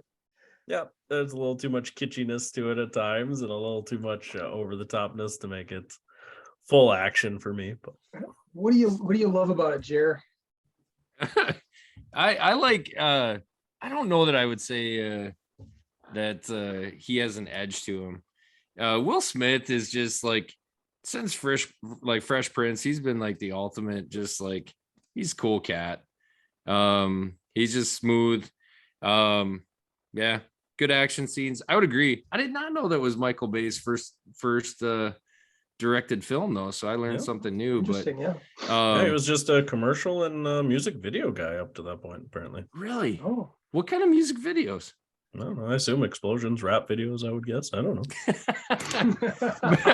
but I think you agree, like that Miami lifestyle, it's like the way it was shot, you're like, man, this is like now my dream job. This is what I want to do. So it was back when like soundtracks were important. Yeah. That's another topic in general, I think, but like that's the music, the score, but then also the songs that they put in there, great stuff. But you don't think Martin had an edge? You don't I thought he played No. that. I thought he played that well. A little angry side of him. All right. Yeah. Okay. So I'm on number 4. Yeah. Ooh, this is a fun movie. I remember being so freaking pumped to like rent this because it was nowhere near a theater in Carrington. It is from 1996. It is a meshing of a lot of genres, but primarily horror and action. And it is from Ooh. Dusk Till Dawn, starring Mm. then great George Clooney. One of his first movies, like really leading, and it's just so cool that he chose this film that's like written by Quentin Tarantino, directed by Robert Rodriguez, and like I said, Desperado was an honorable mention, but From Dusk Till Dawn is just so much of like what I grew up loving. I love like, I got this affinity for some horror movies, but it melds it with like believable action. They sprinkle in some great late 70s and 80s like horror effects guys, like Tom Savini's in there, and he's playing whatever his name is, the guy with the crotch gun. Yeah. And just a wild movie. I remember I watched it with some buddies, and back when you'd rent a movie, right? Yeah. And It was I an rented event. it. Come Yep. on over. And only one of my friend JR knew what it was about, 5 for 5. as did I. And then, but a couple of my other buddies had no idea it was going to turn in like a vampire. Okay. And, it was like, so when that happens, they're like, oh my God, like I did not see that coming, And like, what a cool movie. So that's my number 4, From Dusk Till Dawn, 7.2 on Internet Movie Database. Yeah, great movie. See what you did Yeah, there. definitely didn't fall under my radar when I was thinking action, but yeah, the last half of that movie is just a blast. I mean, super good. Cheech Marin, multiple Cheech Marin. roles. What were they? Psychos? Psychos or something? Yeah. Yeah. Psychos explode Psychos when don't sunlight hits them. explode when the sunlight hits them. That's such a great line. I remember me and my buddies, we all thought it would be great to get a tribalism. Thank God we didn't. But Yeah. that George Clooney tribalism tattoo from like his neck all the way down his arm. That was cool. I mean, he was so cool back then too. Man. Yeah, he was. Yeah, that's a great cast. Quentin Tarantino, super creepy in that movie. Super creepy. Bad dude all around. Yeah. He picked some weird roles for himself in those written and directed by movies. It's like, yeah. Isn't it funny that he never gets canceled for his scene in Pulp Fiction either? I know. One of the worst. Nobody of ever all looks time. back and they're like, you said that N-word a whole lot of times in that movie. Yeah. Oh, and then to go and do Django Unchained too, and it's like, oh boy. He was a total artist for it. He's like, see, I'm gonna make a slave movie now. Oh, people forget. People forget about my past dialogue. Yeah, cool. Yeah. Some people are just cancel proof, I guess. My numeral 4 from 1997. I actually love this movie. Had it on VHS. It wasn't not a theater hit by any means. It was Starship Troopers. Just a fun movie too. That sci-fi stuff. And normally I didn't include a lot of sci-fi movies on here, but this one is full of action from start to finish. Totally. I mean, some of those planet scenes where the aliens, there's thousands of aliens on screen. They're just mauling people down and blasting. It's actually pretty cool to look back. I just watched a thing on it, how they actually had to like figure out a new way to do CGI. It was one of the first movies that had that many models on the screen at one time. And it's still actually hard to reproduce like they did with that many aliens on screen at once. So pretty cool, way ahead of its time. Story was kind of garbage, but I think that's kind of what the director was going for a little bit. Yeah. That was kind of his thing, was to make a movie that people wanted to see, but then make fun of them for liking it. It's like, kind of like he said it did. People didn't get it at the time. Yeah. And he was, it's a satire. Yep. Of like people who are pro-war, right? And warmongering.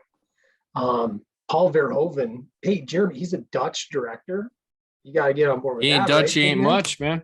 Yep. Yep. I know you'd like that, but he did it. It's ironic he did that 10 years earlier with RoboCop, like really, really well too. Yeah. And here you're right, awesome movie. Yeah. So yeah, it's my number 4. It's cool. And I remember like as a kid not knowing much about it because it didn't get a lot of like TV trailer time. No. And like when they do like the training right away at the beginning and the dude like takes his helmet off and just they blow a laser right through his head, I was like, whoa, this is not a kid's movie that I thought it was. I thought this was going to be like a fun little Star Wars, and it is not at all. It just got more violent from there. It totally, that brain sucking alien at the end, that was like, that messed me up. But when they have those fake. It's so obviously a satire too, where it makes you surprised people didn't get it because like those advertisements that they work in there with like I love that one with a kid, doesn't it? There's one with like a kid who stomps on a bug and he's like, I'm doing my part. You know, and stop a bug every day, kids, or something. Yeah, that's my number 4, Starship Troopers. 7.3 on IMDb. Actually, great choice. Come back around. Yeah. All right. Watch it, Gary, if you've never seen it. I'll have to see it. I haven't, like 98% of the movies on the list, I haven't seen them. My number 3 from 1996, Michael Bay Strikes Again. It's The Rock. 7.4 out of 10. Good one. Old Nick Cage and Sean Connery trying to save the world from dirty nerve gas. If there was 2 people I wanted in charge of that, it's them. It's great. So good. You know? So good. But yeah, right. Disgruntled military. You have these guys, one, the FBI, go get them, Doc Goodspeed, and Alcatraz gets taken over. But no, ultimately, like pretty epic at the end, right? When he's waving off. And like that's like a Michael Bay thing now, right? Like that's in basically that same scenes in every single Transformers and every movie that he's done since then. But I don't know. I thought it was pretty sweet at the time. Yeah, great, awesome movie. Totally fun. That dude, I don't know if anybody films a skyline better than Michael Bay. I think he's got a vision for sure. Yeah, the same vision in every movie. Yeah. But like when you do that, like Nick said, when you do it better than anybody, should you just stop doing it because you're the guy that does it? Maybe. Yeah. The only real criticism I would give him consistently is like when he went. How many Transformers did he do? 4 or 5? 17. Yeah. But I hear Beast Wars is coming out. I'm pumped for that. It is. That should be sweet. Action sequences. I'll watch it still. Like those action sequences were so messy, where you couldn't tell like who was fighting who, and it was just a mess. But yeah, I think that was pay attention. That was my problem. True, with Transformers, it's like 2 silver blobs fighting each other. Yeah, like, I wanted to love those movies so much. Yeah. I mean, but anyways. Saying a Transformers list, so I'll stop. Top great 5 choice. We should do that. We should do that sometime. Our top 5 Transformers. Yeah. Animated movie number 1, of course. Yep, that is my number 1. Yeah. No, that's a great choice though, and yeah, lots of stuff. You one thing, Ed Harris was a great villain in that too. He is good. He's just a serious dude. He's real serious. My number 3, back in the year 1995. In my opinion, it's a part of a movie series. It's the last of the good ones. Die Hard with a Vengeance. And I think it was super. I think it's the second best Die Hard movie. I put it ahead of the second one, which I don't think any of the first 3 were bad at all. Mm-hmm. I like the element that number 1, I've been big on like the villains, right? I think they got a better villain than they had. Number 2, not as good as Hans Gruber, but hey, they got his brother, and Jeremy Irons is playing his brother. And the whole problem solving aspect of it, the riddles and everything. Yeah. I thought that was really, really well done. You have, as you get older, you have this great element when you go back watch it again, the fact that they lean heavy on the fact that Bruce is that John McClane's hungover, throughout the whole movie, because his marriage is in shambles and he's drinking all night long, and they had to wake him up, and because he's been called out to do it, which was an element I think they needed to do, because the second one is just like, hey, that was the same shit happened to the same guy twice, right? Yeah. And they play up that, but at least by the third time, they're giving you a reason. Hey, it's not like he's just falling into this thing. He's being selected, and this guy's getting his revenge on him, and then there's still a swerve in there too, where it turns out to be all about money, and they're trying to rob, the Treasury Department or whatever it was. But really some awesome action sequences, and super well done. So it's my number 3, Die Hard with a Vengeance. It gets a 7.6 on IMDb. Healthy score, my man. Yeah, that's a good movie. Definitely, it was a short lister for me. I probably should go back and rewatch it, but like I said, as a kid, I was always more enamored with like the riddles and the trying to solve that stuff more than I was the action. So it didn't sit strong as on the action part for me, which is why I didn't put it a little higher on my list, because I was like, that was more like a funny solve the riddles kind of caper heist type thing almost for me. So great movie though. Totally agree. Yeah. I think there's a great scene where Jeremy Irons is on the phone with him, and he's like doing the whole met a man from St. Ives. He had 7 wives, and he goes through that whole thing. And I can't forget about Samuel L. Jackson, because that was a nice little additional coming out party for him, building off of his success in Pulp Fiction, and I thought those two played off each other great. Yeah, perfect segue to my next film as well, from 1996. It's The Long Kiss Goodnight with Samuel L. Jackson, Gina Davis. Probably least known popular movie on the list, but it's just something that I enjoyed about it. It was different. It was fun to have Gina Davis be the badass assassin, and Sam Jackson again playing down on his luck guy is just trying to survive. And their chemistry I thought was fun, because it wasn't your normal chemistry between the two. It was just a different feel to it, and there was lots of awesome fighting scenes. Again, you didn't get a lot of female action stars, especially Gina Davis of all people. She looked like a mom. So that was kind of cool too. It wasn't like this big ripped, wrestler girl or anything. So because that's where she like in the movie, she's got amnesia, right? Yep. And she goes out skating with her daughter, and her daughter falls and like breaks her arm, and she's like, "Get up!" She kind of has like a flashback. You got to be tough. You got to be tough. And that starts that whole series, and then they break into the house, and I think they kill her husband, if I'm not mistaken, in that first scene, and then she escapes and like kills a dude with a pie. Solid movie. Yeah, good movie. I remember that. Very good movie. Yeah. My number 3. Did Rennie Harlan direct that one? That I don't know. I didn't look it up. Jeremy, hit us with your number 2. I'll let you know in a second, Nick. My number 2 from 1999. It is 7.7 out of 10 on IMDb. Salty. That's salty. Yeah, that's a solid score. Yeah. It's Boondock Saints.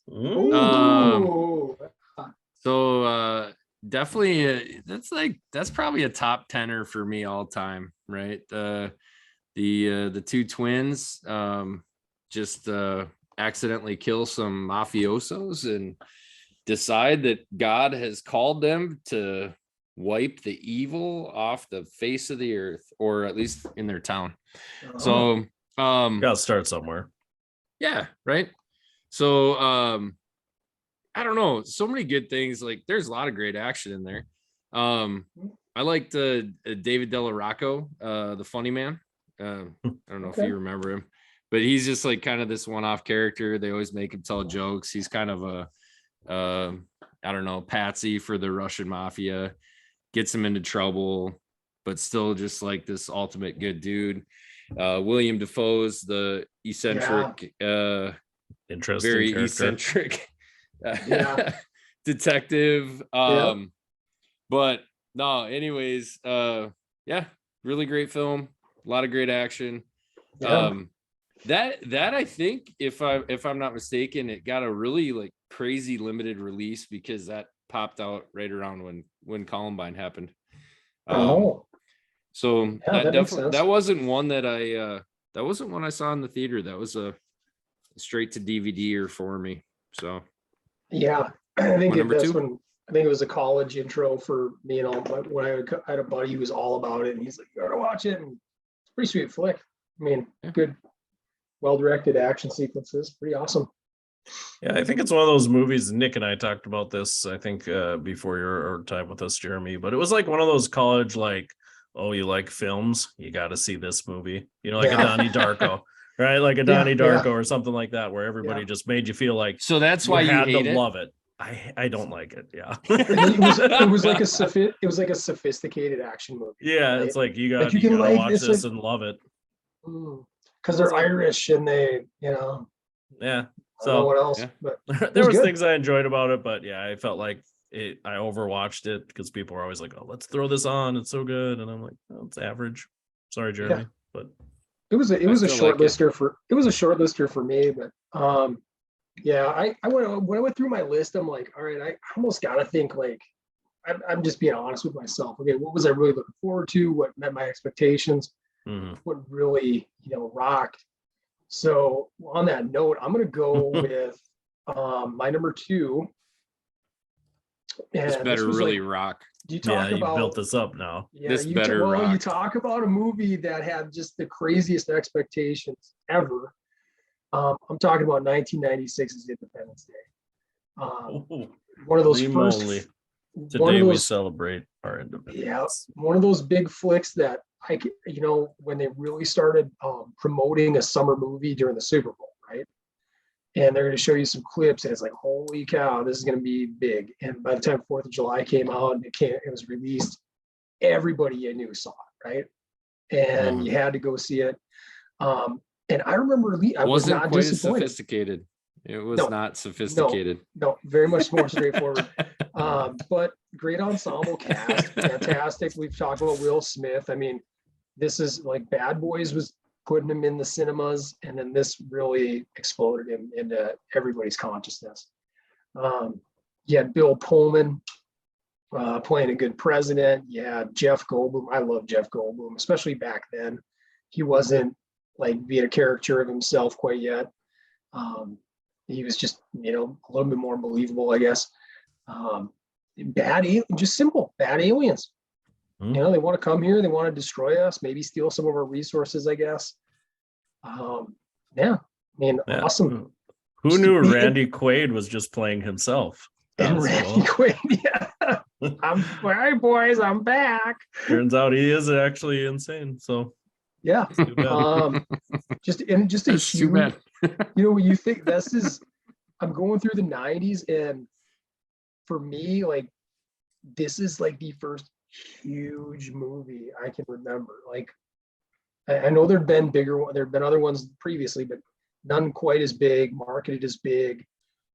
Such a must-see thing, and I thought it pretty much met my expectations. So yeah, I would agree with that. It was the first, like, for me, the first summer. I assume it came out around July.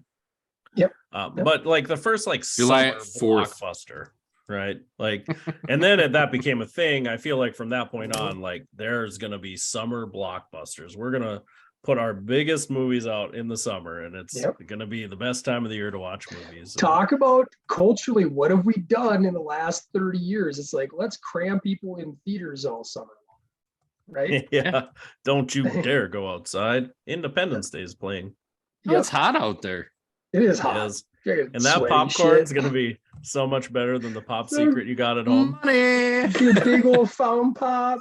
Oh yeah. Hey, you know what? They only give refills on the extra large size. You better order it. All these different rules. Yeah. Fun fact, it came out on July 3rd. Now you know. Now I know. There's a little people in the inside industry think they would have had even longer legs had the Summer Olympic Games not been going on in Atlanta that year. Oh, you know what I call that? Bad planning. That's on them.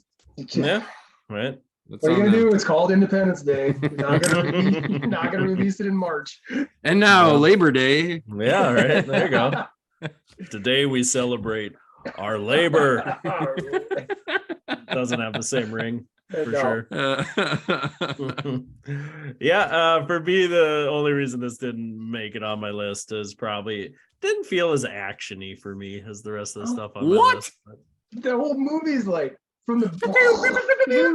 I feel like it's like welcome to Earth. one little space fight at the end where they upload a CD to a computer. That was like all the action. Oh, Casey. The whole rest of the movie was like, how are we ever gonna beat the aliens? It's like, I just saw Will Smith punch the shit out of one. Like, why don't we just do that to all of them? There's a lot That's of a lot of aliens and punching. ships. That's a lot of There's punching. a lot of people on the planet. Not Will Smith. Brett You think they Spiner had playing more a people side. than us? I don't know. He had the tentacles around his neck. Yeah. So many like good. one dude. You're I don't so know. cynical, Casey. Seems action. I'm just I'm calling it good. counterpoint. I'm counterpointing. Okay. I like Jeremy's. Jeremy I still made some think it good rocked. points. Jeremy made some good points with it being like. I felt like it was a lot more like talk, Sounds pretty talk, action to me. talk, pew, pew, talk, talk, talk, punch, boom. You're leaving Movie over. The White House Boom. got blown up. That was pretty intense scene, actually. I'm actually surprised that that's like something they were allowed to do and show, just how patriotic the U.S. is. My grandma legit, like when they put that in the trailers and stuff, she's like, I don't want you guys seeing a movie where they're going to support blowing up our president's house. Yeah. And I'm like, I'm pretty sure it's just a movie, Grandma. It's Grandma, like, it's fake.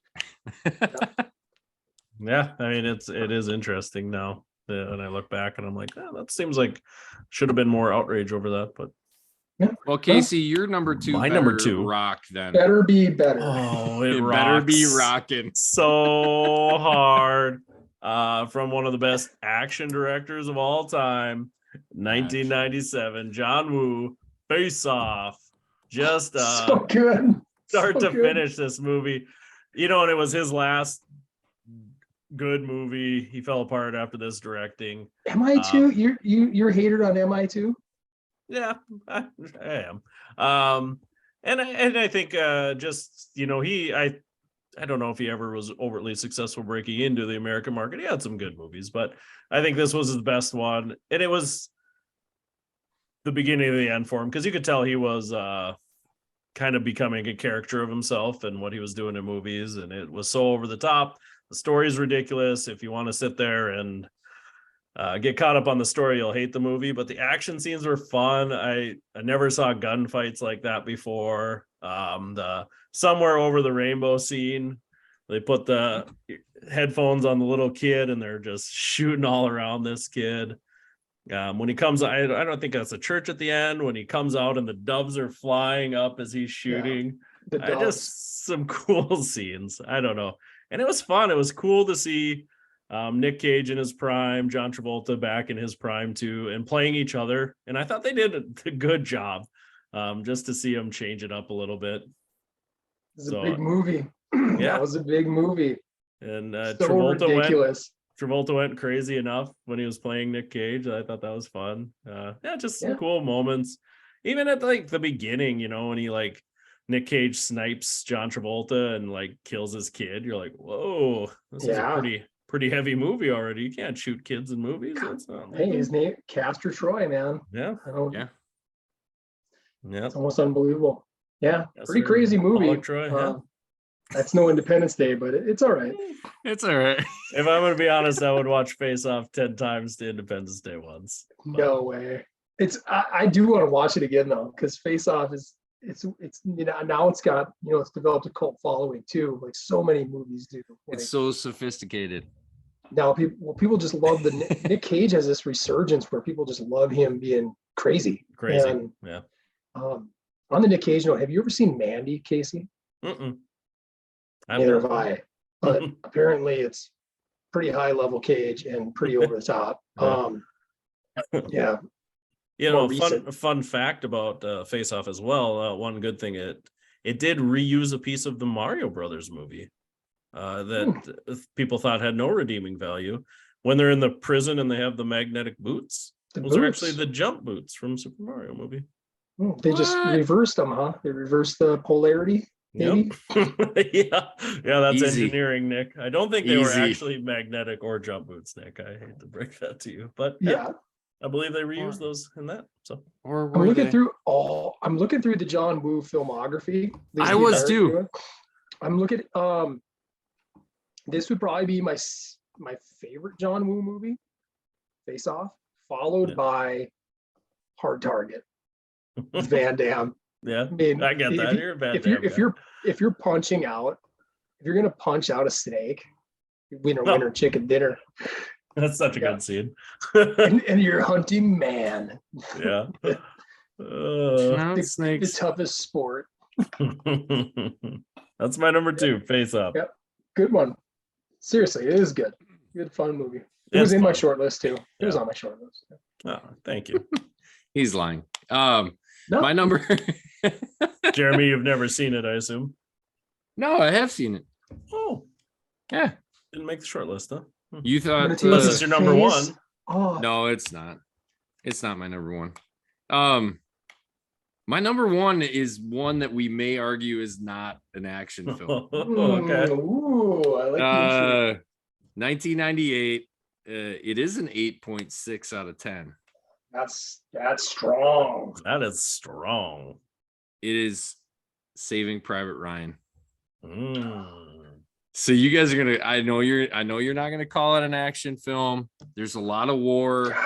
So one of the best openings to a movie of all time. Totally, completely, and that is all action. That scene alone probably makes an action movie. Pretty wild. But yeah, you guys know the story. Tom Hanks going to find Matt Damon. Bring along. Pretty much in a nutshell. Then that's it. So I don't know, like mad respect, like for that time. Pretty crazy. Like when you think about war, that was probably the first movie that like maybe brought some of the craziness of war to like real life for me. Okay. Where you're just like, you have no clue and you see that stuff and you're like, oh my goodness. And hard to imagine. So, yeah, they say it was the greatest generation. They do. I don't know if they were wrong. I don't know how many people would do that today. So not enough tea out there. Tea levels are down. Too much soy out there. Imagine what their tea was, huh? To storm the beaches of Normandy. Yeah. Which is Captain America. They've said that's very historically accurate, that opening sequence. They said I think they said on both sides 650,000 people died that day. Yeah, that's crazy. Just incredible. No, I totally see where you're coming from there, and it's an absolutely fantastic movie. It's pretty. I know it sounds weird. It almost seems counterintuitive, but I don't know if there's many war movies that I would ever put as an action movie, because I think they almost fall more into drama and art. Mm-hmm. Yeah, and this one probably is. This one probably is more drama, right? So phenomenal. Spielberg's amazing. I mean, he is, and he can do it all. I mean, this is very different. Obviously, it's very different breed from E.T. and Indiana Jones. But like I look back to even before that, like I grew up with Platoon and Full Metal Jacket. Fantastic films, but I don't consider those action. They're so much more deep. They're relaying a message. Beyond all that. They're not really glorifying it. Whereas my categorization of an action movie, I don't mean it's perfect categorization, but mine was John Wick. You just show up and you don't care. You're like, all right, boom, boom, boom. Pew, pew, pew. Yeah. Yep. Oh, if only Independence Day had those kind of scenes in it, would have been higher on the list. It did. Do you remember the alien slowly stabbed that guy, like painfully slow? Yes. All right, but great movie. The one thing I don't like, I believe that Saving Private Ryan does in that opening scene that I hate, when all movies do it, when blood, like when somebody gets shot or explodes and blood hits the camera lens. You don't like that? No, I don't like that. It takes me out of it. It's like breaks the fourth wall for me. I believe they do that in that scene. Yeah. I'm like, and that was like a perfect scene until you did that. They're leaving it intentionally. Yeah, obviously. right. Yep, Draw your attention to it, but it's like, now I'm just watching a movie. So my only I was there. bad thing to say. So it's interesting. They leave it in for effect to show the realism. Can you imagine that in VR? I see what you're saying, case? because you'd Damn. be like, I Yeah, can't my see. eyes. And then I'd scratch my VR lenses, and then I'd ruin them. I'd be so angry. You said 8.6, right? Yeah. Well, my number one comes in with an 8.7. What? It is the highest on my list. Maybe This better not be even- rocking. Maybe not even surprised, but I had to go here. I mean, 1999, it's The Matrix. I don't know if I've ever left a movie where I immediately want to turn back and watch it all over again. Mhm. And there's a lot going on there besides just action, but it completely revolutionized action, and to the point where it was parodied beyond belief. We might have touched on that in the early pod. It was like We're pretty in soon the parodies Matrix. got born. And are we in there? All these deep philosophical ideas too. But the Wachowskis at that point in time were at the absolute peak of their game, and knew how to tell a story, knew how to film it with action, and pulled it off as good as it's ever been done before, I think. I'm telling you, the effects too. When the latest one came out, I went and rewatched them all. Yeah. The effects in that They still hold up pretty well. They're hell, and Like- it's interesting. And it's the first one I think holds up better than the second and third one in some of those effect categories, Mhm. Yeah. where they tried too hard to make Neo a superhero. Yeah, there's still And- some realism in that first one. Yep. Because he hadn't broken the Matrix yet, right? I mean, Yeah, he so was a everything flaw- was still in physics. Correct. And yeah, if you go look at the second one and the third one when he's flying, that's so obviously cartoonish. It's like, ugh. But the first one had none of that. I mean, the bullet time, that was so revolutionary, just insane. Mm. I don't know, the story itself sucked you right in too. Yeah. Very deep, but yet easy enough to follow. So pretty damn cool. That's my number one. Yeah. And somebody, you mentioned Columbine with Boondock Saints, but this took some heat for Columbine.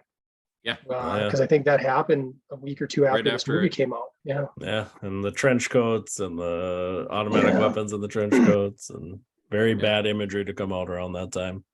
Yeah. Well, Nick Doling, we started this journey together. We're gonna end it end together. I wondered. My number one was also The Matrix. Yeah, when I talked about Face Off having like gunfight scenes that I'd never really seen before, because that was like a choreography dance in Face Off when they were gunfighting. Yeah. Or everything before that was just like boom, boom, pew, pew, Jeremy. This one took that whole thing to the next level. I mean, Neo's running up walls, doing backflips. They're blowing chunks of concrete out with these giant guns. Every scene had such good tension too. He's in the office and he's trying to get out of the office on the phone, and they're chasing him around. To the like semi gonna hit him in the phone booth. I mean, just so many tense scenes. The Morpheus betrayal. jumping out of the building. Yeah, the betrayal is crazy. You don't really see that coming, and it pisses you off. You're like angry about the whole Didn't thing. we establish you'd be the Joey Pants Oh guy? yeah, 100%. Yeah, give me the stakes. Yeah, I would be murdering everybody on that ship. Yeah, Give me the Yeah. stakes. So, and Nick, I would agree with you. I had probably up to that point, and maybe even since that point, I don't know if I was ever more pumped for a sequel leaving that movie, because I think they had already been talking about like it's going to be a trilogy. This is the first one of the trilogy, and it was like, oh, that movie is so awesome. I want to watch it again. I wish I could get it on DVD. And I can't wait for the second one. Because I don't know if there was any movie series before that where it was like planned, announced, like, it's not like Terminator was like, well, this is the first of many Terminators, or this Lethal Weapon trilogy, Yeah. I guess I still look back, and it's not, I guess I wasn't as aware of any sequels at that time. I knew, shortly thereafter, it was when they were being greenlit. I'm like, okay, that's gonna be really awesome, and you're really excited. What's interesting here, there's a nice juxtaposition with what you're comparing it to, or what I'll compare it to, is that was a month later, The Phantom Menace came out. Yeah. And you Not on talk my about short like list. subverted expectations versus like disappointment. Mhm. And I remember like, and I'm not going to crap all over Phantom Menace. I think there's a lot of good elements to it. But when you grow up like watching the original trilogy there, and then you waited and waited, and your expectations couldn't be any higher because they brought everybody. I mean, Lucas is back, right? And you're doing it. Whereas when you like The Matrix was very alluring. The trailers were like, oh, what's this all about? Like, what's going on here? But then you go to it, and I remember I drug a couple of my buddies who'd never seen. I think one guy saw a trailer, and I'm like, just trust me, it looks really awesome, and it's got these amazing reviews. Let's go check it out. And we all left like just mind blown. I had zero expectations other than like I had heard like how violent the movie was. I remember it got a lot of press for like, man, there's a lot of violence here. They're shooting cops, you know, even though they're not cops, but you know, they're shooting agents, and it's like FBI, like all these groups were picketing against this movie because it's so funny now when you think about it. They're like, it's ultra violent. Like, and there's a lot more violent movies before and after that, but what a revolutionary flick though. I mean, wow, crazy. Are we still talking about the Phantom Menace? Yeah. No, that was Jar Jar Binks. he changed cinema. Changed everything. I'm kidding. I like the pod racing scenes in Phantom Menace. I thought it was cool. I don't think it's. I don't even know if I'm a minority here, but I don't think it's a bad movie. I think it's the victim of insane expectations, and then coming in with the not great movie. I think it's good, not great. And I think I like it better than the second one, if I'm going to be honest. In rewatching, you talk about boring movies. Yeah, I mean that one was tough to watch. All politics too. Like, I get where you're trying to like, I don't know, give backstory, but way too much exposition. And, that was a lot of movie to watch just to see Yoda do a lightsaber fight. Exactly, you took the words out. But I was going to say maybe the best lightsaber fight they'd had up until that time. Oh yeah, for sure. I mean, to finally see Yoda. But that's 2002. It's not jumping around like a little Sonic the Hedgehog. It was awesome. Yeah. I will say that one of this, the lightsaber fight, do you ever watch the Obi-Wan Kenobi show?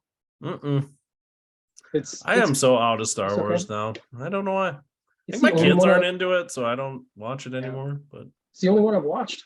I watched The Mandalorian, I guess, but I heard the new one that's out is good.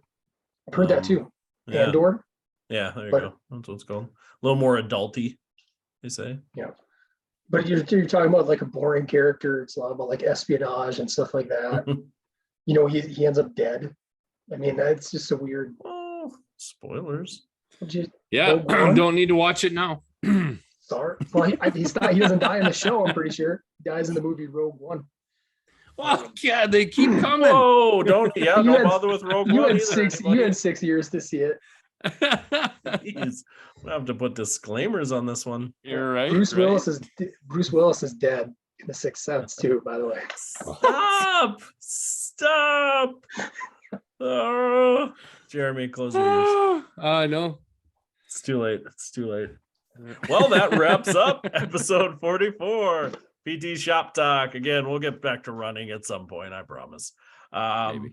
Yeah, like always, you got questions, comments, lists, guests, hit us up at ptshoptalk@gmail.com. Follow us on Facebook. Check us out on YouTube if you want to see the videos. Good news is the last one didn't get flagged for all the music I played on it, so it's free reign now, guys. We'll play whatever we want. Apparently they don't care about my 20-some subscribers, so let's go. Until next time, I'm Casey Hansen. With me, as always, Nick Doling and Jeremy Van Klompenberg. Hey, everybody.